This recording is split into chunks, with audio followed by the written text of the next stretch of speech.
आदरणीय सभापति जी, आरोग्य के साथ साथ महिलाएं आत्मनिर्भर बने, उस दिशा में भी हम लगातार काम कर रहे हैं। बीते वर्षों में हमने जो 4 करोड़ घर बनाए हैं, उसमें से ज्यादातर घर हमने महिलाओं के नाम पर रखे। बैंकों में खाते खुलने से,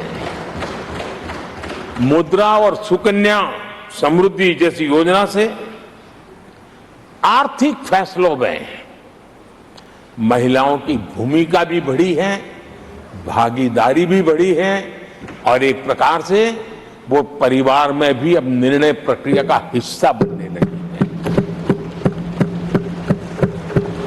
आदरणीय सभापति जी, विमेन सेल्फ हेल्प ग्रुप्स, उससे जुड़ी 10 करोड़ बहनें, उनका आत्मविश्वास तो बढ़ा ही बढ़ा है, उनकी आय भी बढ़ी है।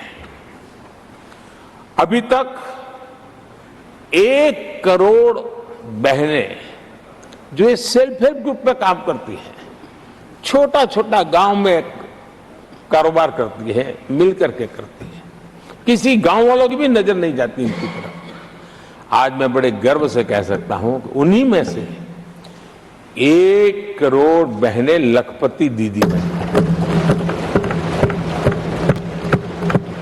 और हम आने वाले समय में ये आंकड़ा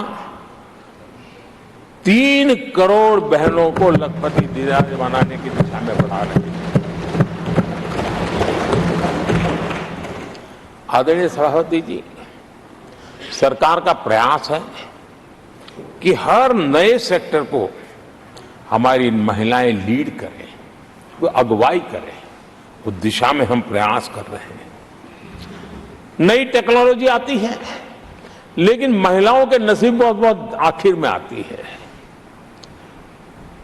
हमारी कोशिश है कि नई टेक्नोलॉजी का पहला अवसर हमारी महिलाओं के हाथ लगे और वे इसको, और इसी के तहत नमो ड्रोन दीदी ये अभियान बहुत सफलतापूर्वक आगे बढ़ा है और आज गांव में किसानों को मदद करने का टेक्नोलॉजी के माध्यम से काम गांव की हमारी महिलाएं कर रही। और मैं जब उनसे बात कर रहा तो मुझे कह रही है, अरे साहब हम तो कभी साइकिल भी नहीं चलाना जानते थे, आपने हमें पायलट बना दिया है और पूरा गांव हमें पायलट दीदी के नाम से जानने लगा।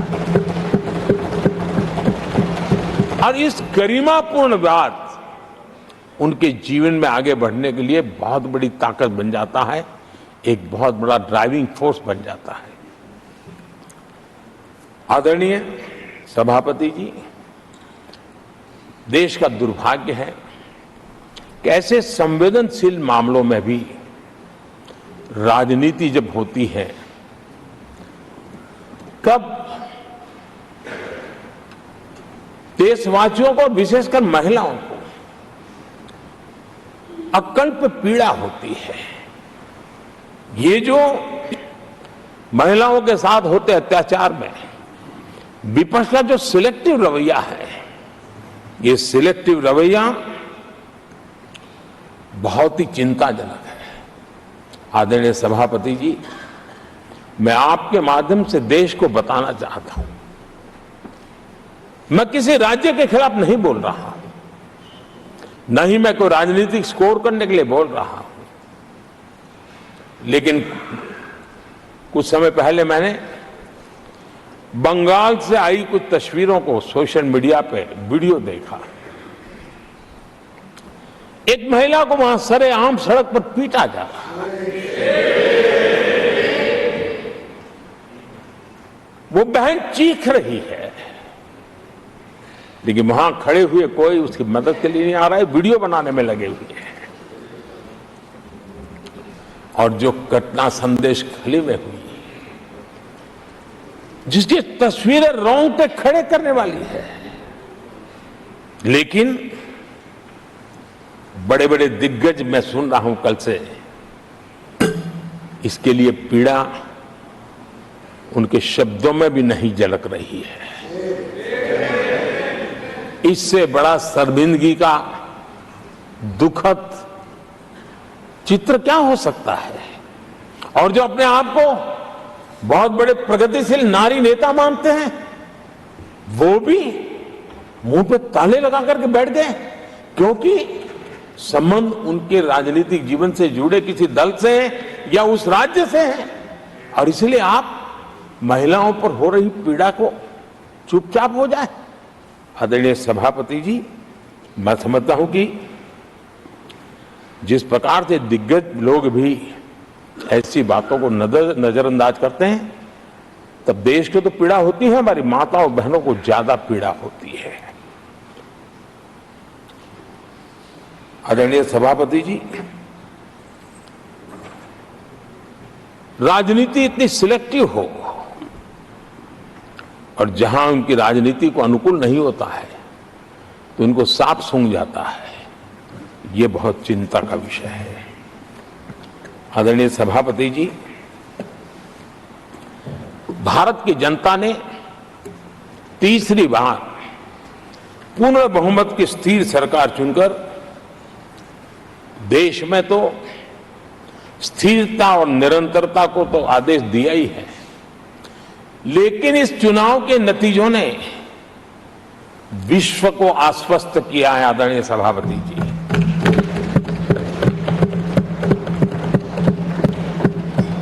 और इस नतीजों के कारण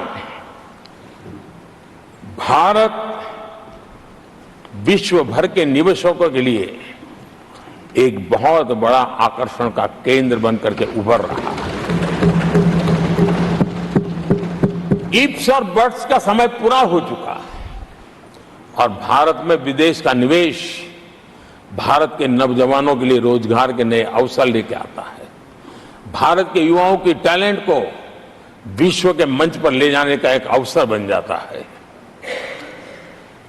आदरणीय सभापति जी, honourable prime minister, honorable members, the reply to the discussion on the motion of thanks on the President's address is underway. If the House agrees, the lunch hour may be dispensed with to conclude the discussion.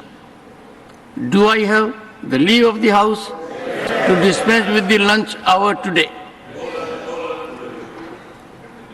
Honorable Prime Minister, आपने मुझे भी एक मौका दिया है जो मेरे से पहले एक चेयरमैन को ही मिला है,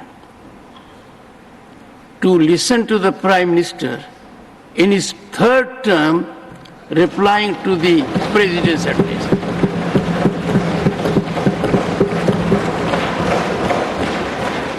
और आपसे इंस्पिरेशन लेकर आप देखिए, टेबल के ऊपर हमने पुरुषों का 1/3 रिजर्वेशन कर दिया है। ऑनरेबल प्राइम मिनिस्टर, आदरणीय सभापति जी, वैश्विक अर्थव्यवस्थाओं में संतुलन जो चाहते हैं, उनका भारत का ये विजय उनके लिए एक बहुत बड़ी नई आशा लेकर के आया है। आज विश्व पारदर्शिता पर भरोसा करती है और भारत उसके लिए एक बहुत ही श्रेष्ठ भूमि के रूप में उभर रहा है। आदरणीय सभापति जी, इस चुनाव नतीजों से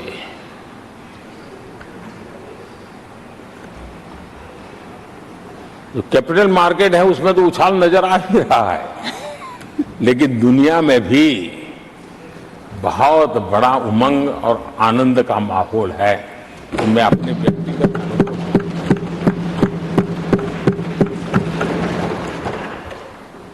लेकिन इस बीच हमारे कांग्रेस के लोग भी खुशी में मगन है। मैं समझ नहीं पाता हूं कि ये खुशी का कारण क्या है, और इस पर कई सवाल है। क्या ये खुशी हार की हैट्रिक पर है, क्या ये खुशी नर्वस 90 के शिकार होने पर है? क्या ये खुशी एक और असफल लॉन्च की है? आदरणीय सभापति जी, मैं देख रहा था ये उत्साह उमंग से खड़गे जी भी बड़े नजर आ रहे थे, लेकिन शायद खड़गे जी ने उनकी पार्टी की बड़ी सेवा की है, क्योंकि जो ये पराजय का ठिकरा जिन पर फूटना चाहिए था उनको उन्होंने बचा लिया और खुद दीवार पर के खड़े हो गए।